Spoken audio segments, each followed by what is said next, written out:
No, aquí estamos platicando sobre 4 diferentes perspectivas, pero es un mismo Jesús. La semana pasada platicamos sobre el Evangelio de Mateo. ¿Quién leyó el libro de Mateo esta semana? Bien, una persona que sí hizo la tarea. La semana pasada hablamos de Mateo y hablamos cómo Mateo es un libro que estaba dirigido a la gente judía. Mateo, un hombre muy metódico, un hombre que de hecho se cree que escribió su evangelio perfectamente de manera eh, cronológica. Pero vamos a hablar hoy sobre Marcos. Y usted me va a decir, pero pastor, Marcos no era un discípulo de Jesús. Marcos, de hecho, Juan Marcos, se cree y está casi completamente probado que él fue un discípulo de Pedro. Y de hecho, él acompaña a Pablo y a Bernabé más adelante en su primer viaje misionero. Él se regresa a su casa por ahí de la mitad del viaje, pero más adelante vuelve a ser útil para Pablo y lo vuelven a llevar con ellos en viajes misioneros, en la fundación de diferentes iglesias. Marcos es un personaje muy interesante en la Biblia porque de hecho en el arresto de Jesús dice que estaba un muchacho ahí y que lo agarraron de la ropa y él se quitó la ropa y se echó a correr desnudo. Ese era Marcos. Estaba echándose el chisme ahí y le iba a tocar ser aprendido también y mejor dijo, patitas, ¿para qué las quiero? Aquí más vale que hayan corrido y no aquí quedó. Pero Marcos escribe una figura bien impresionante sobre Jesús, porque él habla sobre Jesús como el Hijo de Dios, pero al mismo tiempo habla de Jesús como un siervo sufriente. Y ahorita vamos a entrar al tema. Marcos 10:45 dice, porque el Hijo del Hombre no vino para ser servido, sino para servir y para dar su vida en rescate por muchos. Y este es uno de los pasajes centrales, porque está hablando justamente de quién era Jesús y está hablando justamente de lo que Jesús nos encomendó a nosotros como cristianos, que no solamente venimos aquí a la tierra a ser servidos, pero venimos a servir a los demás. Señor, te damos muchas gracias esta mañana porque tenemos el privilegio de venir delante de tu presencia. Te damos gracias, Señor, porque es a través de tu palabra, es a través de tu espíritu que nosotros somos conectados directamente contigo. Te pido, Señor, que esta palabra que vamos a hablar hoy, que no solamente entre en nuestra cabeza y en nuestro corazón, sino que también dé fruto y prospere, Señor, y que lleguemos nosotros a fructificar hasta el 100 por 1. Te pido, Señor, que ayudes esta palabra a crecer en el corazón de la gente y que nos ayude, Señor, a ponerla en práctica al 100% de nuestra vida, en el nombre de Cristo Jesús. Amén. Los 4 evangelios, Mateo, Marcos, Lucas, Juan, parecieran ser diferentes cosas, pero realmente todos están escritos acerca de un tema en especial, específico y muy poderoso que fue la venida de Jesús. ¿Quién era Jesús? Muchos de nosotros los vemos como separados y como que cada uno de los evangelios es un poco diferente a los demás. Y sí, pero jamás deberíamos verlos como algo separado, porque ellos son complementarios. De hecho, si vemos lo que enseñó Mateo y lo que enseñó Marcos, Marcos es bien curioso porque Marcos se enfoca más en los milagros de Jesús que en las enseñanzas de Jesús. Y él dice, sí, Jesús dio este sermón del monte, pero mira los milagros. Sí, Jesús enseñó esto, pero mira este otro milagro. Y se enfoca en toda la actividad de Jesús para atraer la atención de la gente. Marcos es esa parte práctica. Mateo, como sabemos, era un hombre tan metódico, es teórico, tiene toda la enseñanza teórica de Jesús, pero Marcos viene a mostrar toda la parte práctica de la vida y ministerio de Jesús. Lucas es un doctor que acompañó a Pablo en todos sus viajes misioneros y de hecho él sirvió de escriba para Pablo. Y él narra su evangelio a través de una tercera persona, está escrito para otra tercera persona y lo vamos a ver la semana que entra, se enfoca más en personas individualmente que en todos los demás eventos que ocurrieron. Él es muy narrativo, es exageradamente detallado. De hecho, Lucas es un excelente evangelio para aprender todo el aspecto histórico y cultural detrás. Y Juan lo narra desde su perspectiva, siendo el discípulo amado y su relación personal con Jesús. Así que no son separados, son 4 partes de un todo. La mayoría de los eruditos creen que de hecho Marcos es el más antiguo de los evangelios. De todos los escritores de los evangelios, aparentemente Marcos es el primero que fue escrito, es el más antiguo y al mismo tiempo Apenas su apreciación empezó durante los últimos 200 años. La gente como que no lo vio igual por el hecho de que no está enfocado en lo mismo que Mateo y que Lucas y los demás. Muy probablemente lo tomaban como que, sí, pues estos son los milagros, qué padre, pero no le pusieron real apreciación al libro de Marcos, sino hasta dentro de los últimos 200 años realmente. Platicamos un poquito sobre Marcos. Pablo y Bernabé anduvieron en un viaje misionero. ¿Por qué se regresó Marcos? ¿Quién sabe? A lo mejor a lo mejor se sintió homesick, dicen en inglés, ¿no?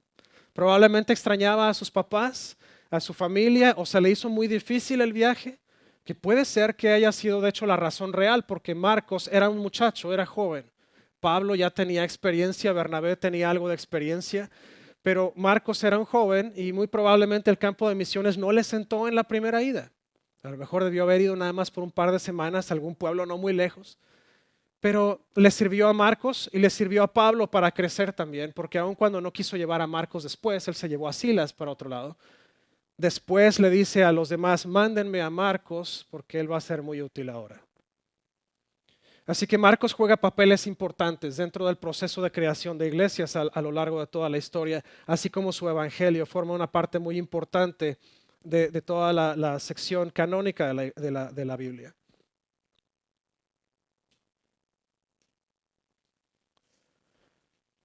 El evangelio de Marcos comienza durante el ministerio de Jesús, los años de oscuridad. Fíjense, la vida de Jesús pasa por 4 periodos primarios. Pasa por la época de oscuridad, de hecho lo hablaba hoy en la mañana durante la clase de discipulado.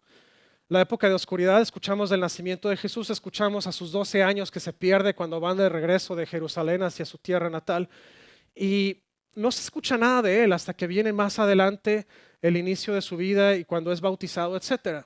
Ese periodo donde no se habla nada de Jesús se le conoce como un periodo de oscuridad. Posterior a ese periodo de oscuridad viene la inauguración. Después del año de inauguración, que es cuando Jesús comienza a hacer sus primeros milagros, es bautizado, va al desierto, es tentado y empieza a hacer su enseñanza, viene la época de popularidad cuando la gente lo empieza a seguir. Empieza a tener seguidores por todos lados y se les unían cada vez más gente, pero mientras más avanza el ministerio de Jesús, se empieza a convertir en un ministerio que empieza a causar demasiado ruido a los líderes y a algunas personas. De hecho, dice que algunas personas, cuando llega a cierto punto de la enseñanza de Jesús, empezaron a retirarse. Y eso es normal porque después de esto viene el punto en el que Jesús empieza a pisarle a todo el mundo el callo. Y es donde empieza todo el mundo a sentirse feo.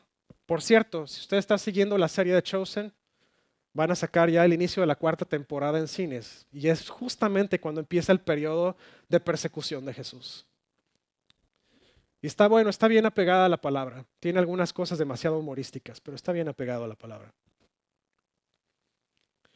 Marcos está afirmando la autoridad de la enseñanza de Jesús. Él da pocos ejemplos de la enseñanza de Jesús, pero se enfoca en las acciones. Él habla de 18 milagros con respecto a lo que veíamos en Mateo, que Mateo se centra en las enseñanzas de Jesús. Marcos nada más tiene 4 parábolas registradas. Algo que es bien curioso del libro de Marcos también es que la palabra inmediatamente se encuentra 42 veces en su evangelio. ¿Y por qué se encontraría la palabra inmediatamente? Porque Marcos está de hecho haciendo alusión o está haciendo completa énfasis en la autoridad de Jesús y como todo para el mundo el reino de Dios tenemos nosotros que obedecer inmediatamente. Tenemos que creer, ser bautizados, tenemos que, no viéndolo como una lista de cosas que hacer, pero para nosotros es creer en Él simple y sencillamente. Pero la palabra inmediatamente es relevante, es una palabra clave. Mientras que Mateo y Lucas la mencionan solamente 5 veces, él la menciona 42 veces. Marcos adicionalmente utiliza varios recursos literarios para darle profundidad y riqueza. De hecho, utiliza historia dentro de historias, lo cual es bastante interesante dentro de un escritor que era judío. Marcos también cuenta la historia de Jesús, comenzando con su poder y conduciendo al cumplimiento inesperado de su propósito. Si lo comparamos, por ejemplo, con Mateo, Mateo, lo primero que habla Mateo es una genealogía. De hecho, yo me acuerdo cuando estaba chiquito y empecé a leer la Biblia, lo primero que hacía era brincarme la genealogía. Que yo decía, qué aburrido, nada más una lista de nombres y a mí para qué me interesan todos estos nombres. Y ya cuando crecí empecé a entender para qué estaban esos nombres ahí. Y es bien impresionante porque Mateo hace la conexión perfecta entre Adán y Jesús y de dónde viene Jesús y por qué Jesús iba a ser el cumplimiento de esa promesa. Y Marcos no lo hace así. Marcos entra directamente a la actividad y al poder y la autoridad de Jesús. ¿Por qué, hermano? ¿Por qué pasan estos contrastes? Porque Mateo está tratando de probar que Jesús era el Cristo, mientras que Marcos está hablando de quién era Cristo y por qué tenemos que seguir a Cristo. ¿Se da cuenta cómo están contrastados bien? Así que no los podemos leer aparte, tenemos que conectarlos. De hecho, a mí me gusta mucho cuando empiezo cada inicio de año con mi lectura bíblica, me gusta mucho ponerlo en un estilo cronológico. Porque cuando lee uno la Biblia en base a una línea de tiempo, me junta los cuatro evangelios y puedo estar leyendo los mismos pasajes de los cuatro evangelios desde las cuatro diferentes perspectivas y enriquece muchísimo el estudio de la Biblia de esa manera. Así que le recomiendo que lo haga. Si no tiene usted un plan de lectura bíblico definido, hay una aplicación que se llama Bible Study de Olive Tree. Ahí usted puede descargar varias Biblias, puede comprar Biblias, hay varias Biblias que son gratuitas y le permite también tener estudios bíblicos gratuitos descargados a su teléfono, a su tablet, a su computadora y usted puede ir siguiéndolos ahí. Es una excelente herramienta y es gratis. Déjelo digo de nuevo, es gratis. Que luego nos cuesta trabajo pagar por cosas. La parte buena es que si le gusta una Biblia que está a la venta, porque hay Biblias gratis y hay Biblias que hay que comprar, usted la pone en su wishlist y después le avisa cuando hay una venta especial de esa Biblia y tienen muy buenos descuentos. Funciona muy bien, así que se la recomiendo. Si no apuntó el nombre, regrese conmigo al final y con gusto se lo doy. Es la que uso yo y llevo años usándola y es excelente porque ayuda a estudiar muy bien. De hecho, uno puede abrir en dos ventanas los dos o los cuatro evangelios y estar comparándolos a la vez, los cuatro. Y es muy buena herramienta. ¿Y para qué hice ese paréntesis? Hermano, usted necesita estudiar los cuatro evangelios juntos. Para eso hice todo ese paréntesis. Porque vamos a poder ver las cuatro perspectivas juntas de cuatro diferentes escritores que estaban pensando en cuatro diferentes públicos. Marcos lleva a través del cumplimiento de la palabra de Jesús. Mientras que Mateo nos enseñó cómo se cumplieron algunas profecías de Jesús, Marcos nos va a llevar a través del cumplimiento del propósito de Jesús en la tierra. Ahora vamos a leer los puntos específicos.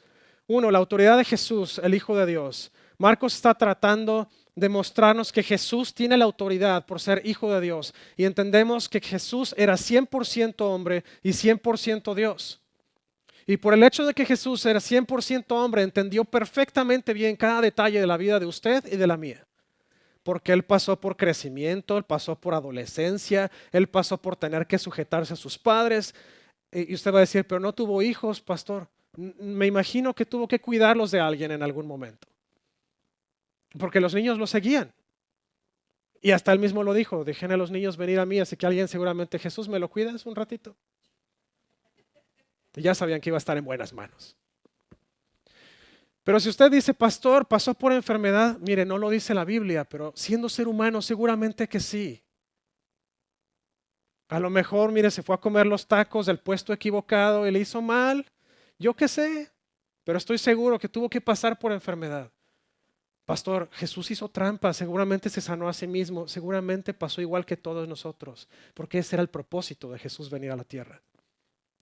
Jesús pasó hambre, de hecho lo dice, que cuando estuvo en el desierto, después de haber ayunado 40 días y 40 noches, sintió hambre. ¿Sintió cansancio? Sí, ¿no se subió a aquel barco y se quedó dormido en medio de la tormenta? Jesús lo sintió todo. Jesús pasó por un proceso de tentación. Si usted piensa que la tentación es algo que no se puede soportar, hermano, la palabra dice que no nos deja el Señor pasar por nada que no podemos soportar. Si Jesús pudo, usted puede. Pero pastor, yo nada más soy 100% hombre y a veces soy 100% carne. Pues hermano, va a haber que hacer 100% más estudio bíblico.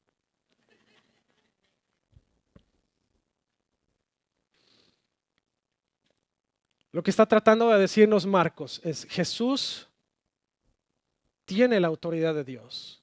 Él pudo hacer las cosas que Dios tenía que hacer en la gente. Él pudo sanar, Él echó fuera demonios. Él se encarga de enseñarnos a través de esos ejemplos, de esos diferentes milagros de Jesús, que Jesús tiene la autoridad completa de parte de Dios. No era una autoridad simplemente humana porque los discípulos no pudieron echar algunos demonios fuera y Jesús sí. Así que él tenía la autoridad completa de Dios en su vida. El otro es que Jesús llama a los discípulos. Se enfocó Marcos en el llamamiento. Porque no es nada más Jesús haciendo el trabajo, es Jesús encomendando el trabajo a alguien más para hacerlo, no para él no tener nada que hacer, sino porque él tenía que enseñar cómo hacer ese tipo de trabajo.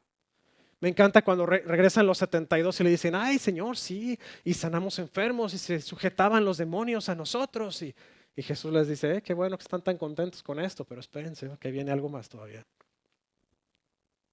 Lo que estaba haciendo Jesús era hacer una preparación profunda en la gente y en eso se está enfocando Marcos. Él también nos muestra cómo la gente se asombra de su enseñanza, ese periodo inicial en el que Jesús empieza a ganar popularidad. Y se está enfocando en eso porque a lo mejor para algunas nacionalidades, algunas razas no era importante, pero para lo que Marcos está escribiendo tenía que ser trascendente, que la gente lo veía y la gente entendía que eso era sobrenatural, que no era nadie ejecutando un trabajo de un ser humano y no podía ser demoníaco ni podía ser hechicero como lo que hacían en esas épocas. Está tratando de probar que era simple y sencillamente Jesús, el Hijo de Dios, con el poder y la autoridad de Dios. Se enfocó en aquel espíritu maligno y no fue nada más uno, pero se enfocó en uno en específico. Recuerda aquel que dicen los discípulos, Señor, pero no pudimos echarlo fuera, ¿por qué? Y le dice Jesús, porque este género solamente sale con oración y ayuno. Y les está diciendo a la gente, ajá, Jesús nos está enseñando algo nuevo aquí. Esto no era común, porque los discípulos podían, cuando los mandó a los 72 de dos en dos, podían hacer los milagros ellos, pero ¿por qué este no? Ah, bueno, porque este requiere autoridad adicional, este requiere trabajo adicional. Y es lo que nos está mostrando acá don Marcos. Algo que Marcos se enfoca es en los tiempos de oración de Jesús. No se enfocan todos los discípulos en eso, ni los escritores de los evangelios, pero Marcos se enfocó en eso. ¿Por qué es importante? Porque si Jesús, hermano, necesitaba pasar tiempo en oración, Jesús, usted y yo necesitamos pasar 1000% más tiempo en oración que Jesús, ¿está de acuerdo? Está enfocándose en eso porque Marcos quiere hacer ese énfasis en específico. Habla de sanidad a los enfermos, habla de perdonar el pecado, habla de sanar al paralítico. Algo que le llama mucho la atención a la gente de los judíos con la sanidad de ese paralítico en particular es que le dice, tus pecados te son perdonados, levántate y anda. Y se quedan, ¿what? ¿Cómo es posible que este hombre de repente así dice, perdón los pecados y ya? Y entonces Jesús les contesta, bueno, ¿qué es más fácil decir? Levántate, agarra tu cama y vete, pues levántate, agarra tu cama y vete. Y Jesús se los dijo, yo tengo la autoridad para perdonar. Así de simple. Dice por acá, los líderes religiosos resisten a su autoridad y viene por acá este señor Pelican. Él nos dice, la tradición es la fe viva de los muertos.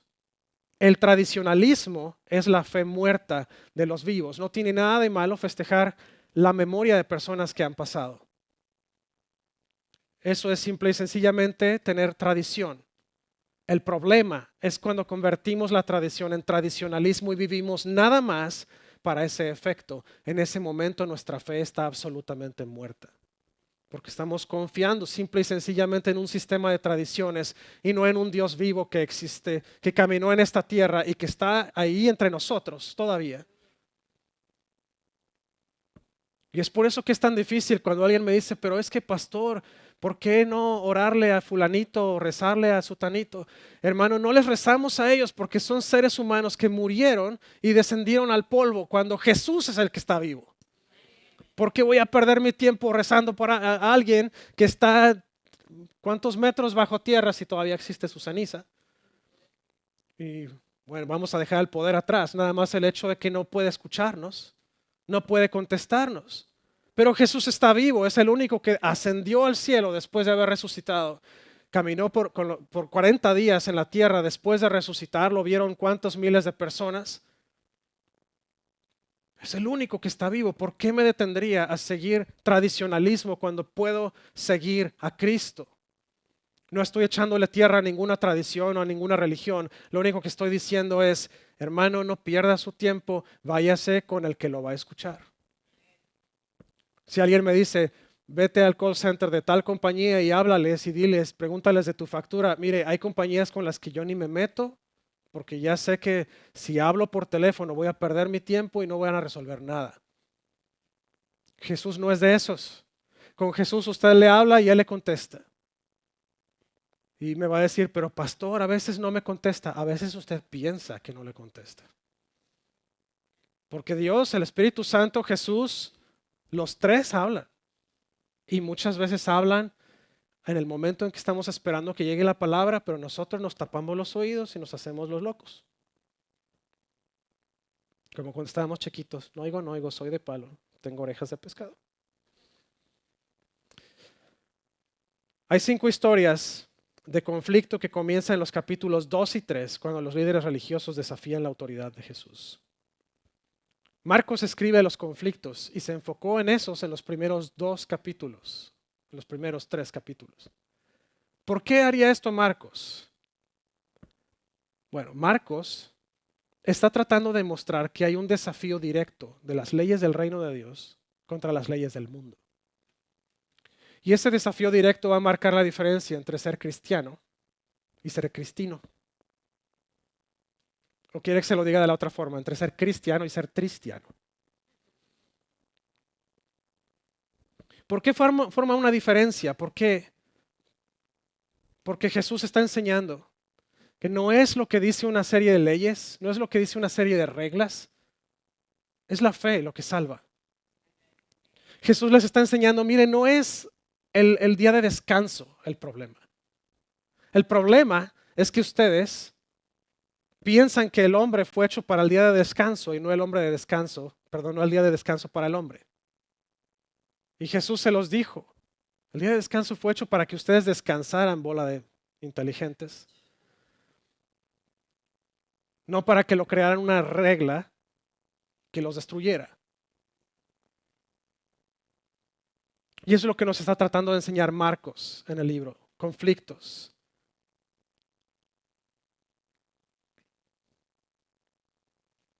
Jesús identifica a su familia como sus seguidores que hacen la voluntad de Dios. Eso es bien interesante. En algún momento yo pensé que gacho es Jesús. Que está acá enseñando y llegan y le dicen, oye, tu madre y tus hermanos te buscan allá afuera. Y Jesús les contesta, ¿quién es mi madre y mis hermanos? Los que están aquí escuchándome, haciendo la voluntad de mi Padre, esos son mi hermano y mi hermana y mi madre. Y cuando lo leí la primera vez me quedé, qué gacho. Negó a mamá, qué mal plan. Pero no, Jesús estaba refiriéndose a otra cosa y es lo que nos está enseñando Marcos. Jesús nos considera a nosotros, su familia, por el hecho de que estamos siguiendo su camino y no solamente siguiendo su camino, pero cumpliendo su voluntad. Usted es considerado parte de la familia. No sé si usted ha escuchado o le ha puesto atención a esto antes, pero me fascina leer las cartas de Pablo, específicamente Gálatas y Efesios. Hablan muy claramente sobre el proceso de adopción que vivimos a través de Cristo. Si usted no ha pasado por un proceso de adopción, usted no sabe qué significa el proceso de adopción. Le voy a decir, es un proceso tedioso, cansado, costoso y muy, muy abrumador. Véalo en el país que lo vea, es casi imposible adoptar a un niño. Pero ya que usted pasa por el proceso de adopción y usted es aprobado y al fin lo visitaron chorrocientos mil empleados, trabajadores sociales y usted ya gastó chorrocientos mil dólares en todos los fees y al fin llega el momento, ustedes lo van a presentar con los diferentes niños y las diferentes opciones. Cada niño tiene una historia y cada historia es devastadora. Pero el momento en que usted ve a ese niño, lo mira a los ojos, se enamora de él, se crea esa conexión que es indestructible. Cuando Jesús lo vio a usted a los ojos, se creó una conexión indestructible entre usted y Cristo.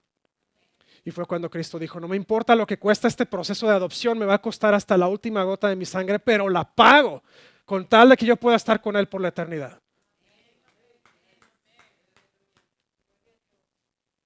Usted es un miembro de la familia de Cristo. Marcos también pone en perspectiva cuando Jesús escoge a sus 12 discípulos, a esos apóstoles que iban a caminar junto con Él. Él enseña con parábolas que revelan y ocultan la verdad dependiendo del oyente, y esa es otra cosa que me encanta de Jesús. Cuando llega y dice, sí, esto lo dije así para que no lo entendieran. Oye, pero espérate Jesús, ¿cómo crees? Entonces, ¿qué estás tratándome de enseñar aquí? Estoy tratando de enseñarte que tienes que abrir los oídos y dejar que el Espíritu Santo te hable en esta. Porque lo que estoy enseñando es para un grupo en específico. Y es como en la iglesia muchas veces usted dice, ay, pero esta prédica, yo siento que no tuvo nada de carne, pero hay alguien aquí en el público que le está haciendo todo el ruido que tenía que hacer para que su corazón se cambiara de muerte a vida. A lo mejor alguien aquí está bostezando y dice que aburrido está esto. No hubiera venido hoy. Pero cuando llegue a la casa y abra la Biblia y se encuentre con Marcos de frente, va a estar así de, oh, esto era lo que estaba hablando el pastor. Ya no estaba tan dormido. Pero tiene que ir a abrir Marcos después, si no, qué chiste. Deje que le hable el Espíritu Santo.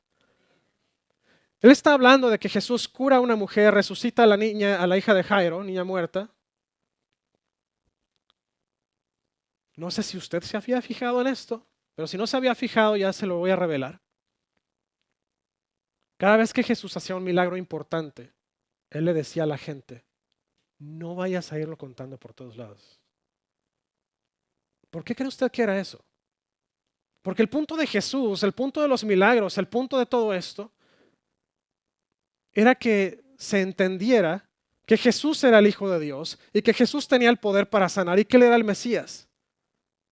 Pero no era el tiempo. Es por eso que Jesús trataba de mantenerlo oculto. No era el tiempo todavía. Él tenía que pasar por otras profecías que se tenían que cumplir antes de llegar al punto de crucifixión. Y si se le adelantaban, no hubiera podido cumplir las profecías que se hablaron de él.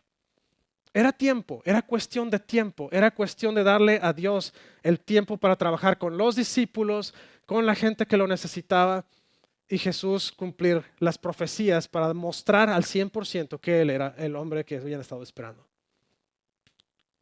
Él está hablando también de la alimentación de los 5,000 en el territorio judío y luego 4,000 en Decápolis, el territorio de los gentiles. Marcos está enfocándose allá también. No era solamente para los judíos. Él vino para traer a ambos. Y aquí está la demostración. 5,000 personas en el primero que habla nada más de hombres. No contó mujeres y niños ahí. Y en el siguiente está hablando de 4,000 personas en general. Marcos está mostrando la profundidad del ministerio de Jesús. Y nos vamos a enfocar en la segunda mitad de su evangelio también, que es la agonía de Jesús, el Hijo del Hombre. Vamos a platicar un poquito sobre la pasión de Jesús, porque Marcos se enfocó en la pasión de Jesús. Ahora, cuando pensamos en la pasión, muchas veces escuchamos la palabra pasión y nos vienen cosas que no necesitan estar en nuestra mente. La pasión es un sentimiento conocido como algo que es muy fuerte entre una persona y un algo. Usted puede ser un buen apasionado del fútbol y ese que está viendo el fútbol en la televisión en repetición, ni siquiera es el partido en vivo y esto está gritando, pégale, tírale. Eso es pasión. Pero eso no se refiere aquí. A lo que se refiere la pasión de Cristo, la pasión es conocido como el proceso que vivió Cristo de ser desde la traición hasta ser crucificado y muerto. Eso es lo que se le conoce como el periodo o el proceso de la pasión. Marcos se enfoca en ese proceso. De hecho, Marcos registra que Jesús habló del proceso de su pasión y muerte 3 veces. Extrañamente, Dice uno, bueno, pero espérate, Jesús le habló a sus discípulos de que iba a morir y resucitar y todavía no lo captaron. Si llega hoy la persona a quien usted más ama en el mundo y le dice, voy a morir, pero voy a resucitar en 3 días, nada más con el hecho de decir voy a morir, ya el cerebro de uno ya se cerró. Uno quedó con la muerte ahí. Y eso fue lo que le pasó a los discípulos, no lo entendieron. Ellos se quedaron como que Jesús va a morir. Y empiezan luego los pensamientos y no, hasta Pedro le dice, no hombre Señor, ¿cómo crees? No, no, no. Mateo registra que Pedro acababa de decirle, tú eres el Cristo, el Hijo del Dios viviente. Y segundos después Jesús dice, voy a morir, voy a ser latigueado y voy a ser colgado en un madero. Y lo trae Pedro acá de ladito. Jesús, no, no amueles. ¿Cómo crees? No, no, no, que eso no vaya a pasar, no lo vamos a dejar pasar. Y Jesús que le dice, apártate de mí, Satanás. Está registrado en Marcos. Marcos registró estos eventos que parecen ser tan sin importancia, pero son tan trascendentes en el proceso de la pasión de Cristo. Él habló de su rechazo, habló de la crucifixión, pero habló de la resurrección. Jesús no se dejó esperar, simplemente se la regresó. Ya, Pedro, cállate, es más, apártate de mí, Satanás, esté por ahí. No, ni le dio chance. Está registrado por Marcos, porque es importante. Es un punto que habla donde Jesús, sabiendo todo el proceso que iba a vivir, no lo rechazó él, no lo dejó fuera, porque necesitaba pasar para que usted y yo fuéramos salvos el día de hoy.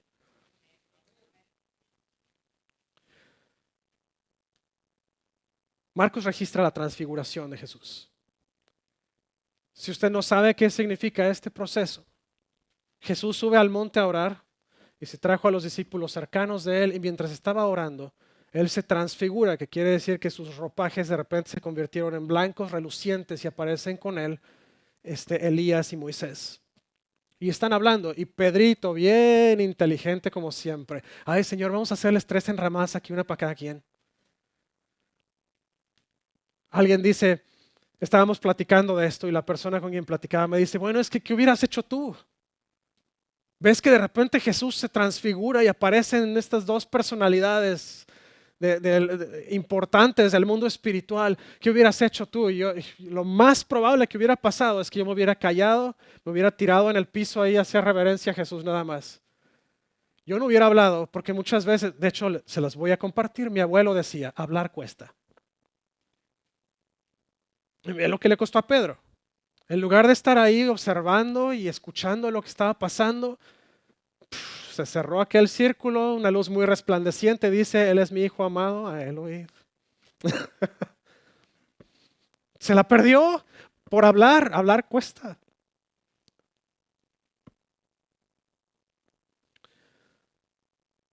Jesús enseña que va a ser traicionado, va a ser asesinado. Los discípulos están confundidos.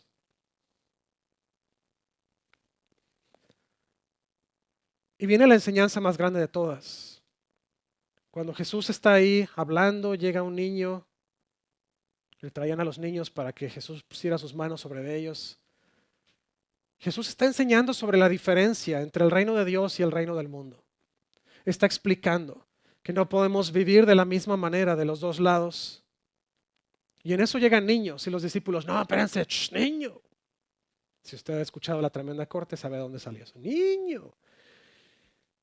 Y Jesús dice, no, espérense. Dejen que los niños vengan a mí, porque de ellos es el reino de Dios. Y Jesús ora por los niños en ese momento. Y después de orar por los niños, les dice que solamente puede entrar al reino de los cielos aquella persona que tiene un corazón como de niño. Ojo, no significa que usted no crezca mentalmente y se comporte como niño en todo, inmaduramente. A lo que se refiere es que seamos inocentes, perdonadores, como niños. Mire, difícilmente va a encontrar un niño que le guarda rencor a alguien. Normalmente esos somos los adultos. El día que aprendamos a perdonar como niños es cuando vamos a entender completamente quién era Jesús. que Jesús lo dejó pasar. Jesús simplemente perdonó. Jesús está dando enseñanzas bien profundas. Les está hablando de cómo tiene uno que ser como niño. Y tantito más adelante salen estos dos discípulos, Juan y Santiago. Señor, pues haznos un favor, ¿no? Ahí cuando lleguemos arriba, que uno se siente a tu derecha y otro a tu izquierda. Acaba de Jesús hablar de la diferencia entre el reino de Dios y el reino de la tierra, y estos están pensando en quién va a reinar sobre los demás. Perdón, pero mire, lo único que voy a decir, ahí está más que indescriptiblemente la naturaleza humana. Que nuestra sed de poder y nuestra sed de dominio es más grande muchas veces que lo que está pasando alrededor. Jesús les está enseñando que no es el éxito del mundo lo que debe importarnos, es el éxito espiritual. Y ahí están estos dos. Ya. Pero bueno, el problema de todo esto es que lo vemos así como, en serio Pedro, en serio Juan, en serio Santiago, en serio todos estos. Pero salimos luego de aquí de la iglesia y lo hacemos también nosotros. Entonces se los pongo en perspectiva para que me ayuden a no ser así. Ok. Entonces Jesús vuelve a anunciar su muerte y vuelve a anunciar su resurrección. Y lo que está haciendo Jesús en este momento, después de que escucha a estas personas pedir sus lugares de favor y de gloria al lado de Jesús, les dice, a ver, espérense, ustedes están nada más pensando a ver quién va a gobernar sobre los otros, pero les voy a decir, en el reino de los cielos no es así. El que quiera ser el más grande de todos va a ser el servidor de todos. Y ahí es donde Jesús establece el principio de ser un líder siervo. El liderazgo a través de Jesús es visto de una manera completamente diferente. De hecho, Jesús se lo enseña a sus discípulos en la última cena. Él se quita el manto, se ciñe con una toalla, se pone de rodillas y empieza a lavarles los pies. Les dice, ¿qué creen que estoy tratando de enseñarles con esto? Y por supuesto no se les ocurrió mucho. Y Pedro, otra vez ahí va a hablar Pedro, pues no nada más los pies, también la cabeza, Señor. No, si no es baño de esponja, no mueles. Bueno, después de enseñarles el principio del reino, está hablando Marcos sobre el proceso de limpieza del templo, pero antes de eso Jesús busca en una higuera algo de comer. Tenía hambre, ser humano. Y no encuentra nada, encuentra la higuera que era estéril y Jesús la maldice. Pasa el proceso de purificación del templo, etcétera, salen un día después, encuentran la higuera y los discípulos, ¡ah! Se secó. ¿Has caminado con él todos estos días, años y todavía no te das cuenta? Sí, se secó y Jesús se los enseña también y les explica la cuestión que les dice también ellos, ustedes también si no llevan fruto van a ser arrancados y echados al fuego. En pocas palabras, o se ponen a trabajar o se ponen a trabajar.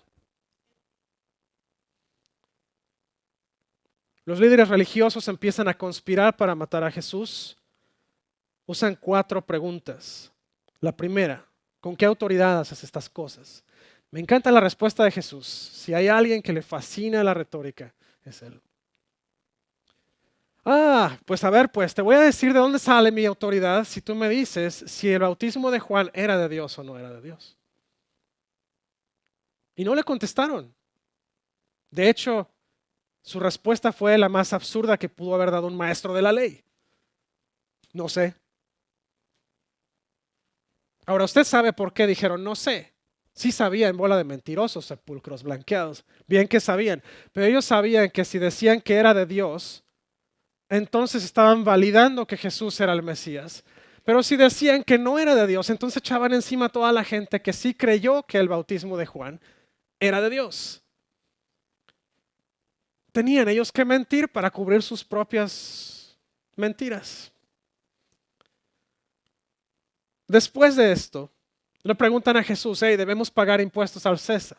Me encantó la respuesta de Jesús. No les da la respuesta directa. Saca una moneda y dime de quién es la inscripción que está ahí. "Oh, es de César". Bueno, entonces págale al César lo que es del César y dale a Dios lo que es de Dios y quítate de problemas. No lo pudieron agarrar por ahí, así que le hacen otra pregunta. Y esta fue la más, disculpen ustedes el término, estúpida de todas. ¿Cómo va a funcionar el matrimonio en la resurrección? Perdón. A ver, esta mujer tuvo su marido, murió sin dejar hijos, le pasó al hermano, también murió sin dejar hijos, le pasó al otro hermano. Después, los 7 mueren y después la mujer. ¿De quién de ellos va a ser? Y Jesús, están ustedes burros, hombre. Ni estudiando la ley la entienden. Cuando haya resurrección, nadie se va a casar ni dar en casamiento. Simple. Y ya con eso los hizo ver mal, pero todavía hacen otra pregunta. Con esto se redimieron más o menos. ¿Cuál es el mandamiento más importante? Jesús le contesta: amarás al Señor tu Dios con todo tu corazón, con toda tu mente, con toda tu alma, con todas tus fuerzas. De esto depende toda la ley y los profetas. Amarás a tu prójimo como a ti mismo. Oh, sí, Señor, estás en lo correcto. Ese es. Ay, como si no fuera a saber. Él lo vivía, los otros no.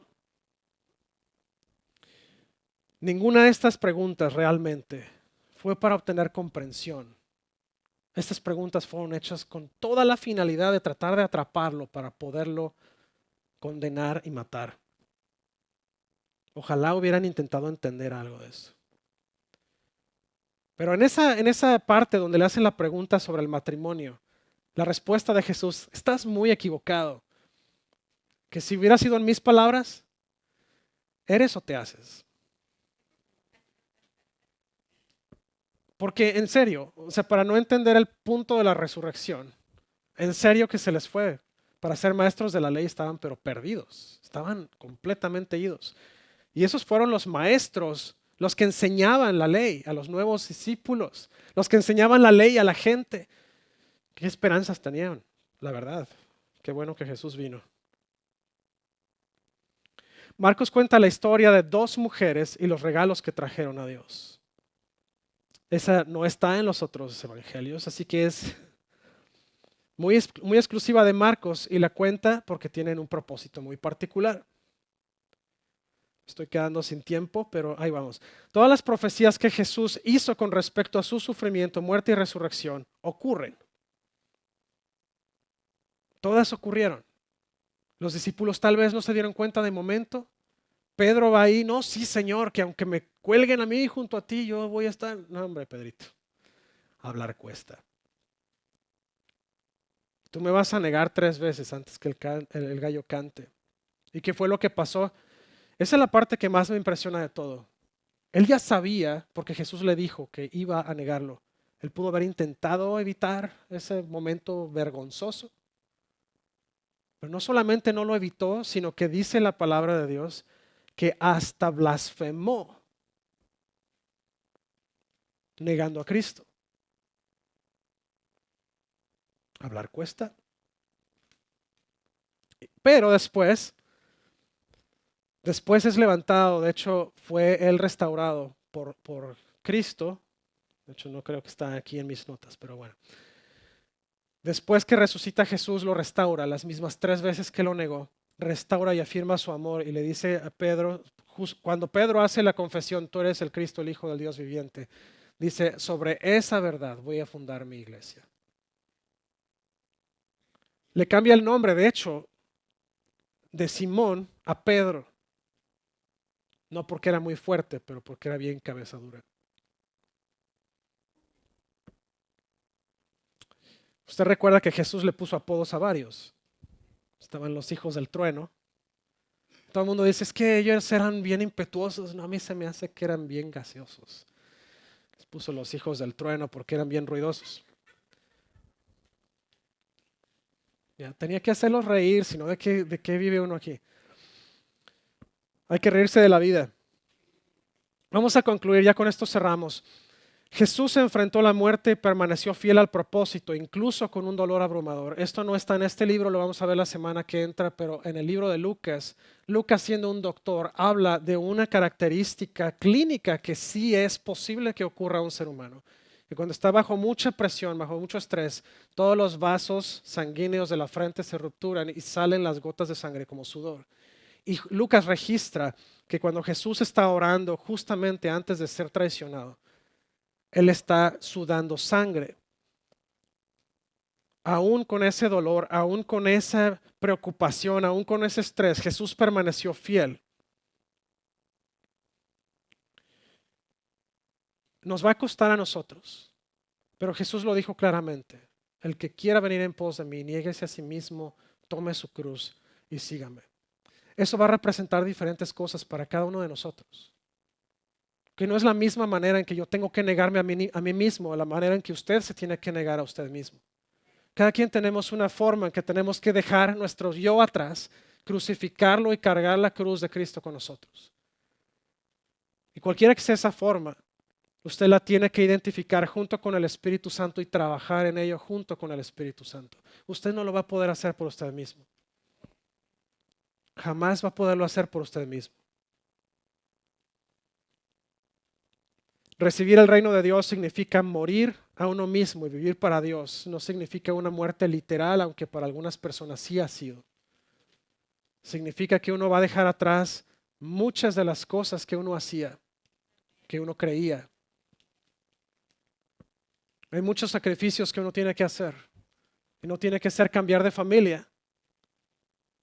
Para algunos sí es, pero no para otros. Para unos es cambiar de cosas que nos gustan. Para otros a lo mejor es dejar de ver la novela. Para otros a lo mejor es cambiar de trabajo. Es una cruz que tenemos que cargar. No siempre va a ser fácil. De hecho, Jesús lo dijo. En el mundo van a tener aflicción. No es fácil. ¿Para qué les digo que puede ser? No, no es fácil. Pero Jesús también dijo, pero alégrense porque ya vencí al mundo. ¿Es posible? Sí. A través de Jesús. Es la única forma.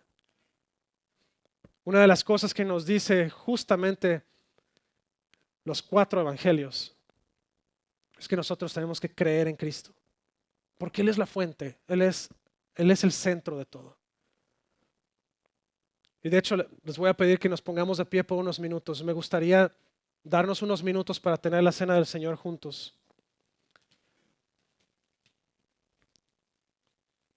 Pero antes de entrar a la cena del Señor, quiero hacer un llamado rápido, porque la cena del Señor fue instituida para recordar la muerte, la crucifixión, la resurrección de Jesús.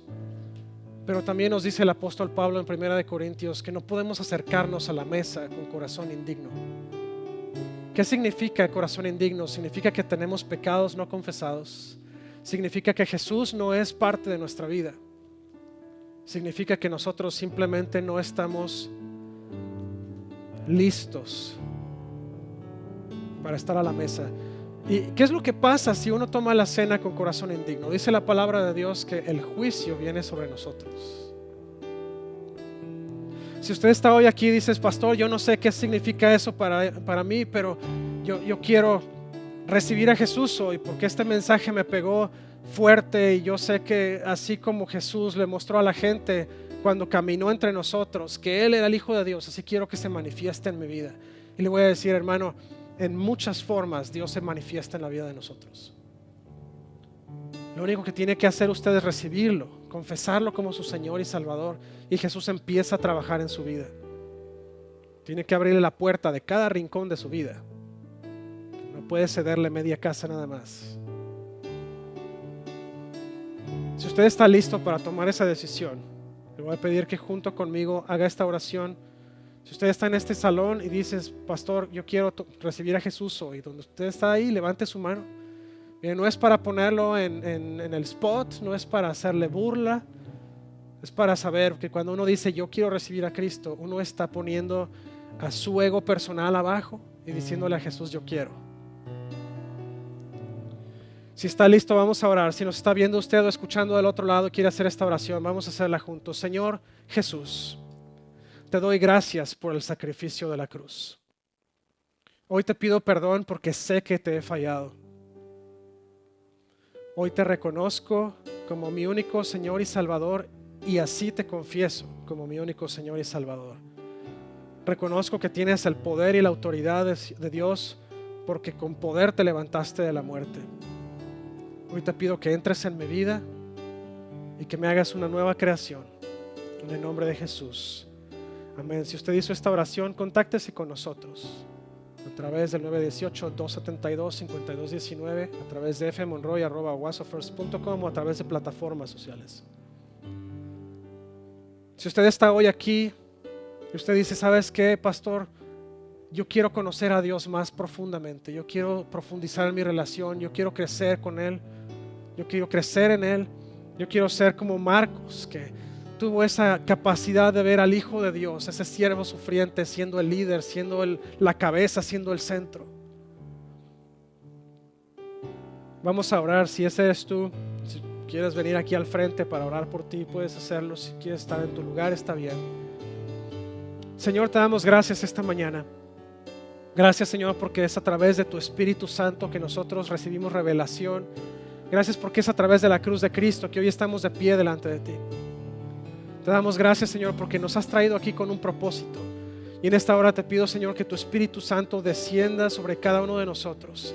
Ayúdanos, Señor, a ver tu vida, a ver tu muerte, tu resurrección, a ver, Señor, cada pequeño detalle de tu tiempo que pasaste en medio de nosotros. Señor, como una oportunidad para crecer a ser más como tú. Señor, para quitarnos la falta de fe, para quitarnos, Señor, la inseguridad, la incertidumbre, y para poder nosotros poner nuestros ojos claramente en ti. Que tu vida, Señor, sea un reflejo para nosotros de cómo vivir todos los días. Que tus palabras, Señor, sean las palabras que resuenen en nuestra mente, para que cuando venga la tentación podamos hablar tu palabra, Señor, y rechazar la tentación.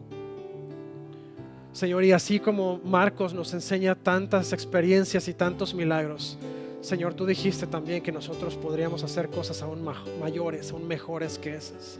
Señor, y hoy confesamos que a través de los dones que tú has repartido libremente sobre cada uno de nosotros, tú vas a hacer tu obra, Señor, y vamos a poder ver aún mejores y mayores milagros que los que Marcos registró en su evangelio.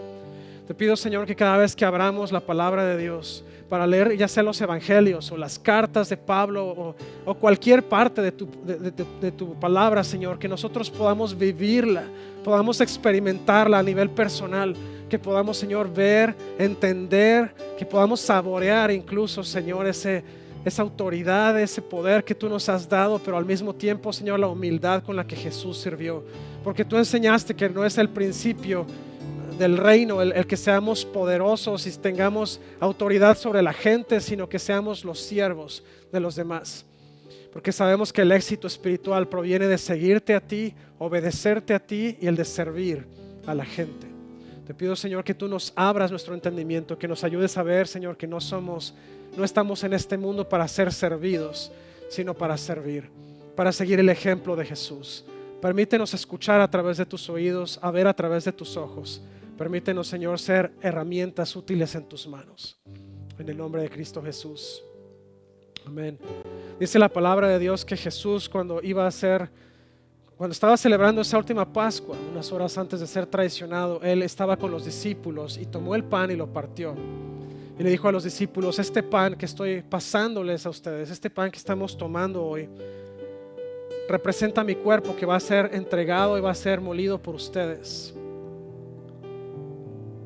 Y nos dijo que recordáramos a través del partimiento del pan ese sacrificio que iba a ocurrir, pero a la misma vez también nos pide que pensemos con nuestros ojos puestos en el futuro, en aquel banquete que va a ocurrir cuando lleguemos finalmente nosotros a estar con Él para siempre.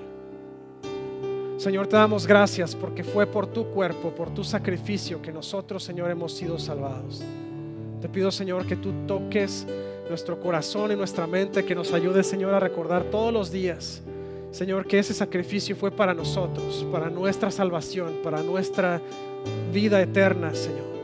Te damos gracias porque tú lo hiciste en nuestro lugar y porque no tuvimos que pasar por todo el oprobio, el dolor, la vergüenza, Señor, sino que tú libremente nos ofreciste esta salvación.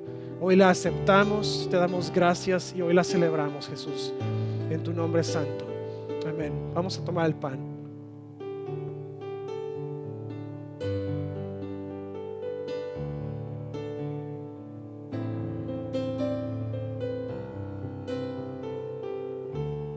Después de pasar el pan, Jesús tomó la copa. Y dice la palabra que también la pasó a sus discípulos y les dijo: bebed de esta copa que representa mi sangre, la sangre que es derramada para el inicio de un nuevo pacto.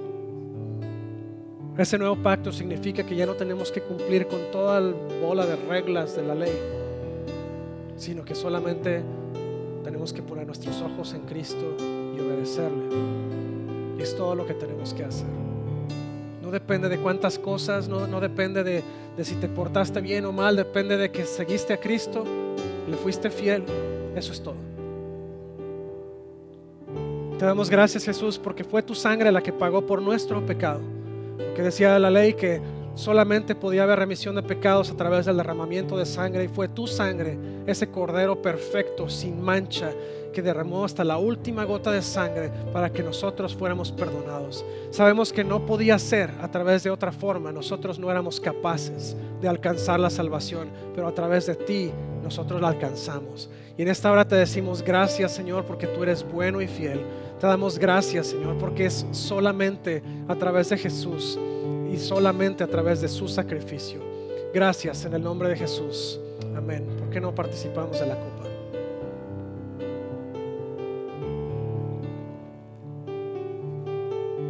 Te damos gracias, Dios, porque es por el sacrificio de Jesús que cada día nos podemos levantar, abrir los ojos y mirar de tu salvación, mirar de tu amor, de tu gracia.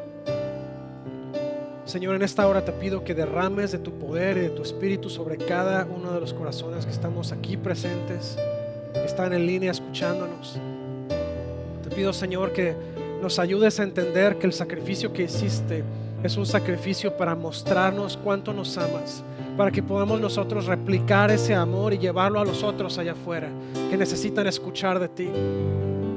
Te pido, Señor, que nos ayudes a no olvidar que nuestra principal tarea es entregar tu amor, tu gracia y tu misericordia a la gente allá afuera. Porque tú viniste desde el cielo, caminaste entre nosotros y te entregaste a morir para poder salvarnos a nosotros. Ayúdanos a no condenar, a no señalar, sino a perdonar, a restaurar y a entregar el mensaje de salvación a aquellos que lo necesitan.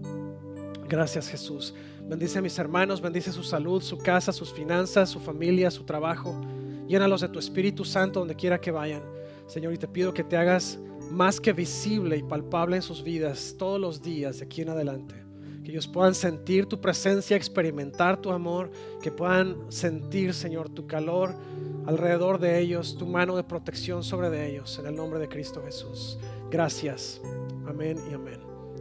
Que el Señor me los bendiga y los guarde, que el Señor bendiga su entrar y su salir, su acostar y su levantar, que haga resplandecer su rostro sobre ustedes y que les dé paz hoy, mañana y siempre.